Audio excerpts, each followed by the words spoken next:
வணக்கம் அன்பு நண்பர்களே, அனைவருக்கும் வணக்கம்.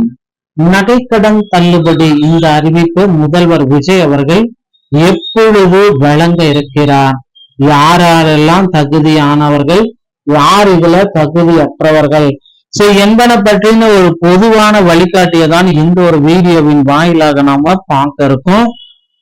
தமிழக அரசு பொதுத்துறை வங்கிகளில் பெறப்பட்ட 5 சவரன் வரையிலான நகைக்கடன்களை தள்ளுபடி செய்வது குறித்த முக்கிய அறிவிப்புகளை வெளியிட்டிருக்காங்க. இந்த திட்டத்தின் கீழ் பயன்பெற தகுதியுள்ளவர்கள் மற்றும் தகுதியற்றவர்களுடைய விரிவான பட்டியலை இந்த வீடியோ உங்களுக்கு விளக்கும். குறிப்பாக 40 கிராமுக்குட்பட்ட நகைக்கடன் வைத்திருப்பவர்கள், இலங்கை தமிழர்கள், மறுவாழ் முகாம்களில் வசிப்பவர்கள் மற்றும் முறையான குடும்ப அட்டை வைத்திருப்பவர்களுக்கு இந்த சலுகை வழங்கப்படுகிறது. அதே சமயம் அரசு ஊழியர்கள், கூட்டுறவு சங்க பணியாளர்கள் மற்றும் தவறான ஆதார் விவரங்களை அளித்தவர்களுக்கு இந்த தள்ளுபடி பொருந்தாது எனவும் தெளிவுபடுத்துகிறது.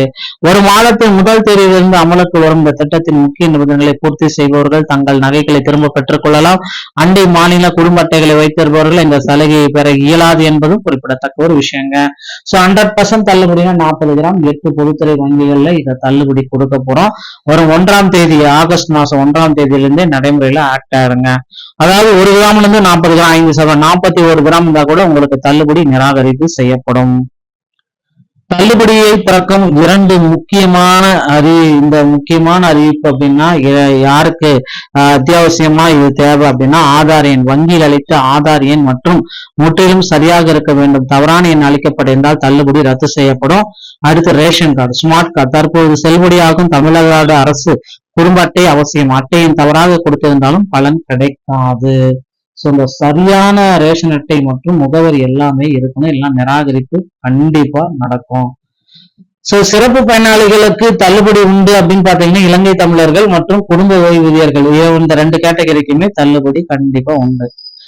தகுதி அற்றவர்கள் அப்படின்னு நம்ம பாக்குறப்ப கீழ்கண்ட காரணிகள் அவங்கள ரிஜெக்ட் பண்றோம். ரேஷன் கார்டு என்ன ஆவணப்பிள்ளையில பாத்தீங்கன்னா, ரேஷன் கார்டு என்ன தவறாக வழங்காதவர்கள் அல்லது தவறாக வழங்கியவர்கள், ஆதார் எண்ணை வழங்காதவர்கள் அல்லது தவறாக வழங்கியவர்கள், வேலை வாய்ப்பு அரசு ஊழியர்கள், கூட்டுறவு சங்க ஊழியர்கள் மற்றும் அவர்கள் குடும்பத்தினர், கடன் நிலை 40 கிராமுக்கு மேல 5 பவுனுக்கு மேல, கடனை முழுமையாக ஏற்கனவே செலுத்தியவர்கள், வட்டி செலுத்தியவர்கள், போலி நகை வைத்தவர்கள் யாருக்குமே தள்ளுபடி கிடையாது. மறுவாழ் முகாம்களில் வசிக்கும் இலங்கை தமிழர்களுக்கு தள்ளுபடி உண்டு. தமிழக அரசின் குடும்ப ஓய்வூதியர்கள் அனைத்து நிபந்தனைகளையும் பூர்த்தி செய்ய செல்லுபடியாக ரேஷன் அட்டை வைத்திருப்பவர்களுக்கு முழுமையா தள்ளுபடி உண்டு.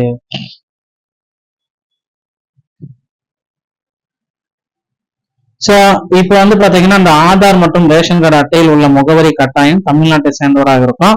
வெளி மாநில அட்டைகளை பயன்படுத்தி கடன் பெற்றிருந்தால் தள்ளுபடி கிடைக்காது. ஆந்திரா, கேரளா, தெலுங்கானா, புதுச்சேரி இந்த மாதிரி ரேஷன் கார்டை வச்சு நீங்க தள்ளுபடி எனக்கு வரலன்னீங்கன்னா கண்டிப்பா கிடையாது. உங்களுடைய தகுதி நீங்களே செக் பண்ணிக்கோங்க. எடை 40 கிராமுக்குள்ள 40 கிராமுக்கு மேல இருந்தா தள்ளுபடி கிடையாது. சரியான ஆவணங்கள் தமிழ்நாடு ஸ்மார்ட் கார்டு, ஆதார் அட்டை இதெல்லாமே இருக்கணும், தள்ளுபடி உண்டு. எதுவுமே தவறா கொடுத்தீங்கன்னா தள்ளுபடி கிடையாது. பொதுமக்கள் மற்றும் முகாம்களில் வாழும் தமிழர்கள், குடும்ப ஊழியர்கள் தள்ளுபடி. அரசு ஊழியர்கள், குடும்ப சங்க ஊழியர்கள் அவர்தம் குடும்பத்தினருக்கு தள்ளுபடி கிடையாது. தமிழ்நாடு ரேஷன் ஆதார் முகவரி 2மே ஒன்னா இருக்கணும். கண்டிப்பா ஆந்திரா, கேரளா, தெலுங்கானா இருந்தா உங்களுக்கு தள்ளுபடி கிடையாது. இதுதான் இப்ப இருக்கிற ஒரு மிகப்பெரிய ஒரு தள்ளுபடிக்கு உண்டான ஒரு ஆயுதம்.